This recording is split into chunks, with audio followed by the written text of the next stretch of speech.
Babalik ako sa Ama at aamuin ko siya. Sasabihin ko sa kanya, ako po ay nagkasala sa Diyos at sa iyong pagsinta.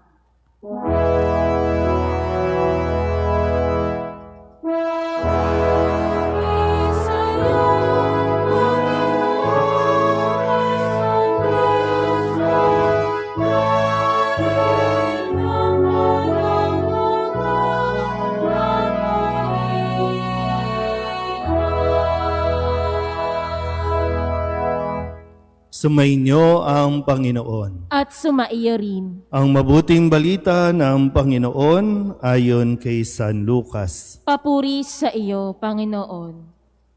Noong panahong iyon, ang mga publikano at ang mga makasalanan ay nagsisilapit upang makinig kay Jesus.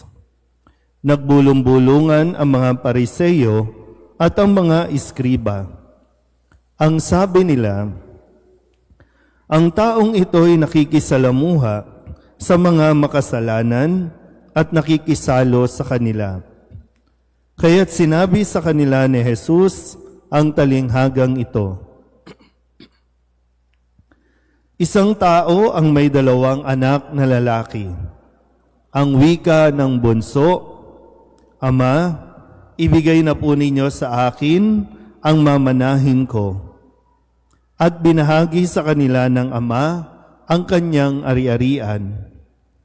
Pagkalipas ng ilang araw, ipinagbili ng bunso ang kanyang ari-arian at nagtungo sa malayong lupain, taglay ang buo niyang kayamanan.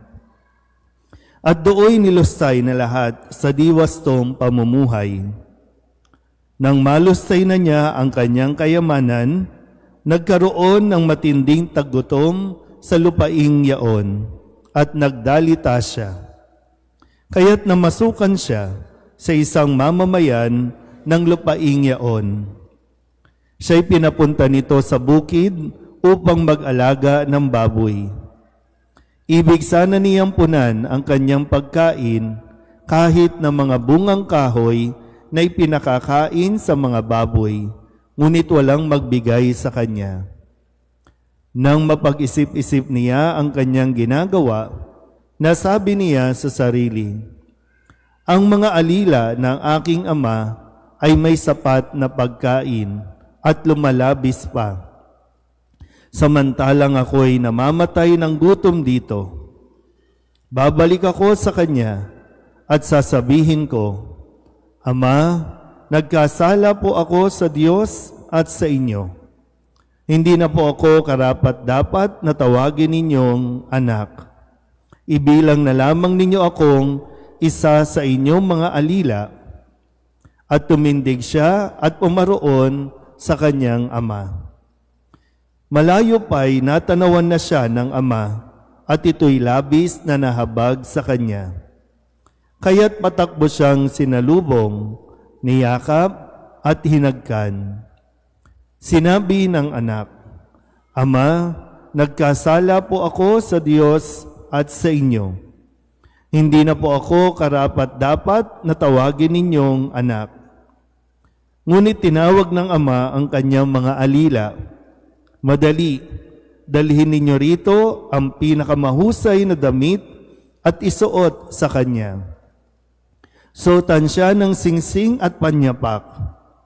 Kunin ang pinatabang guya at patayin.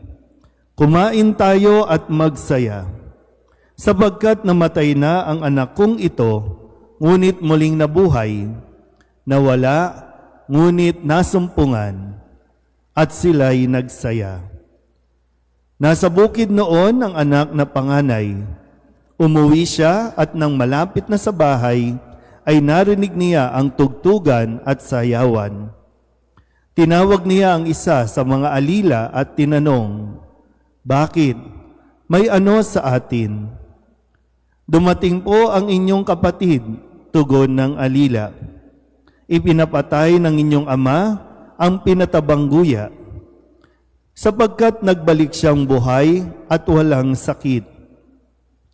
Nagalit ang panganay at ayaw itong pumasok sa bahay. Kaya't lumabas ang kanyang ama at inamo-amo siya.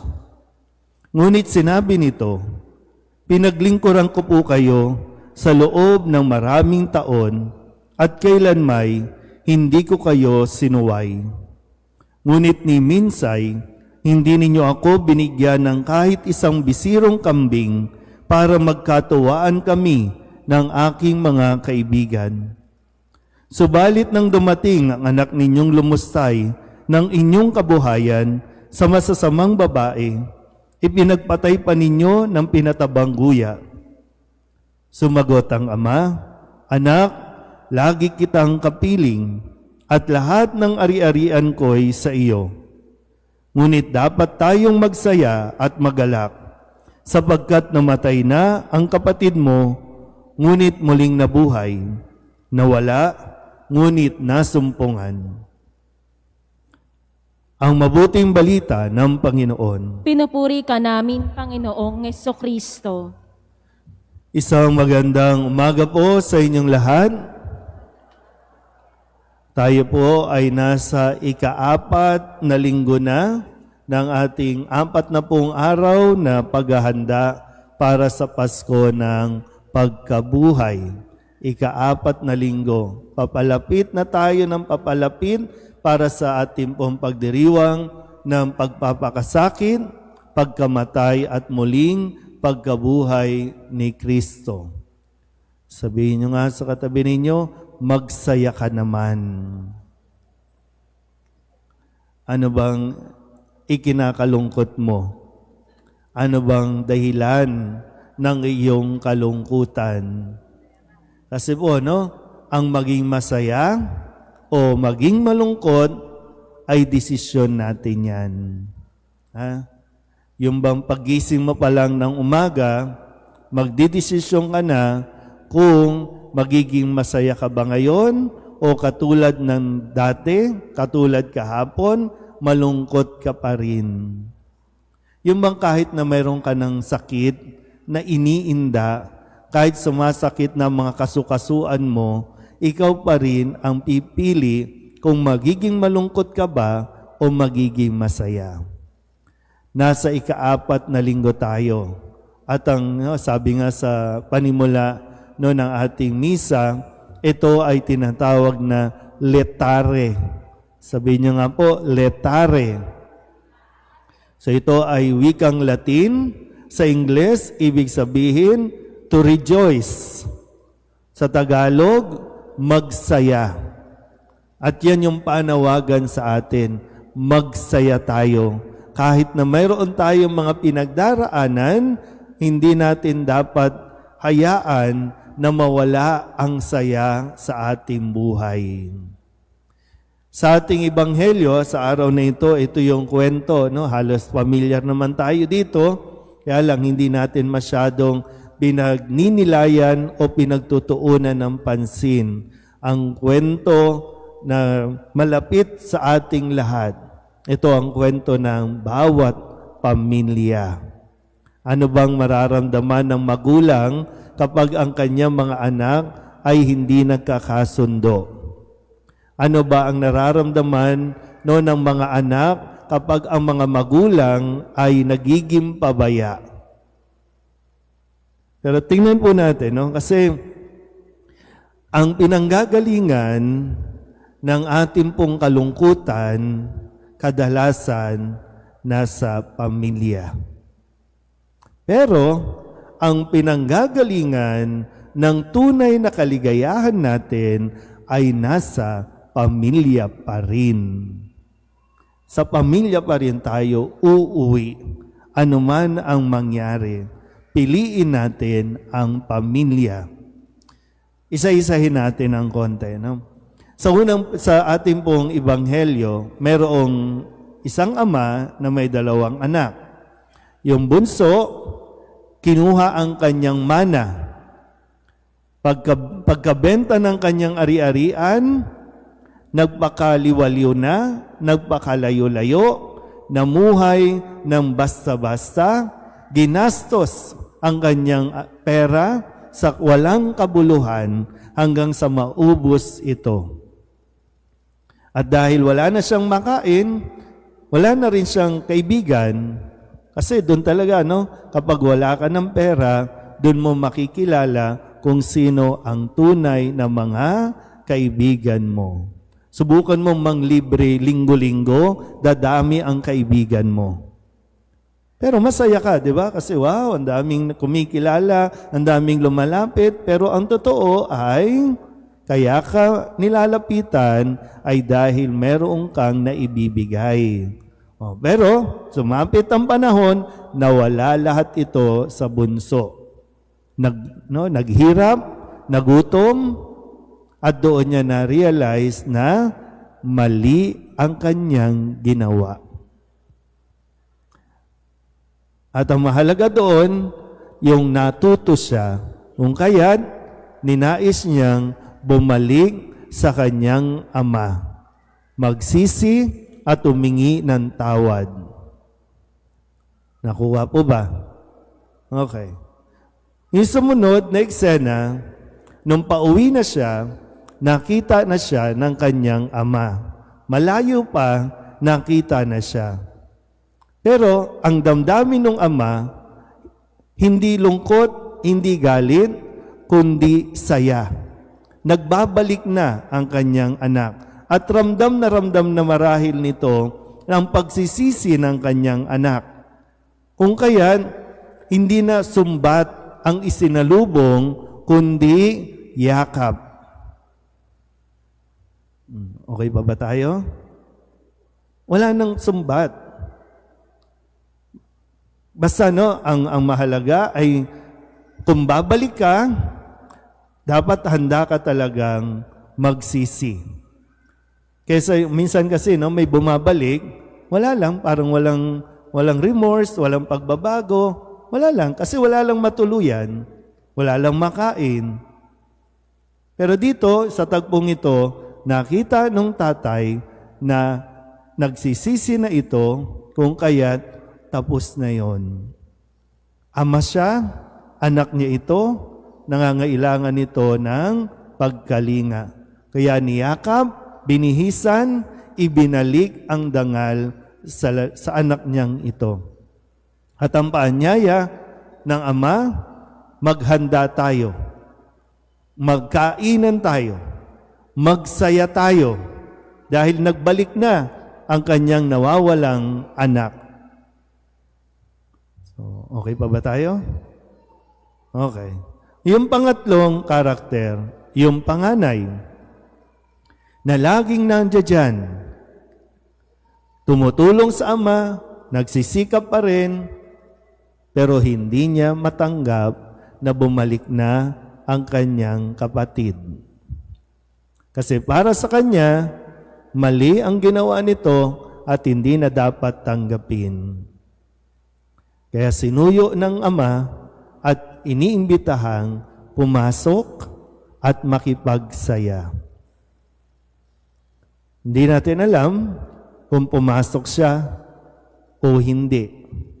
Ang makakasagot lang niyan, ikaw, tayo.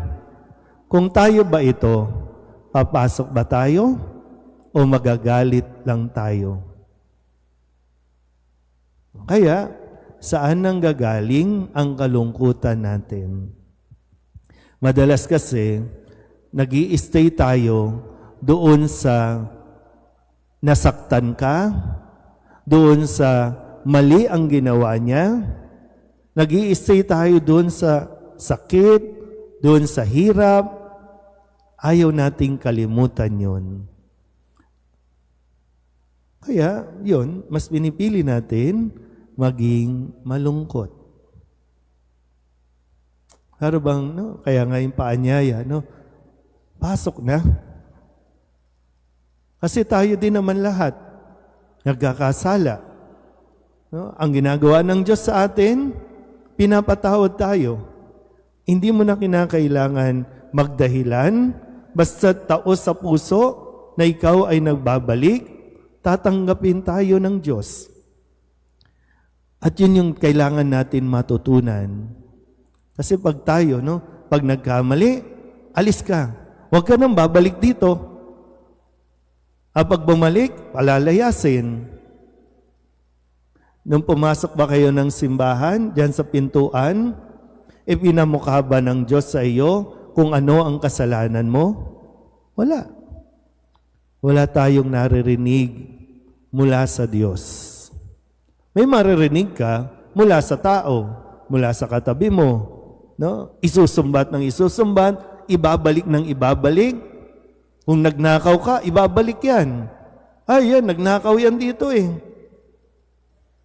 Hindi nakikita at tinitingnan na buti na lang nagbabalik na siya. Yung pagkakataon, so tingnan mo yung mga bagay na pwedeng magpasaya sa atin kaysa doon sa mga bagay o pangyayari na magpapalungkot lang sa iyo. Parang sa tagal din naman ng panahon, no? Tapos na eh, tapos na yun. Hindi naman inaalis sa atin magalit, malungkot. Pero kung napakatagal na, nadala-dala mo yan, gagawin mong miserable ang buhay mo.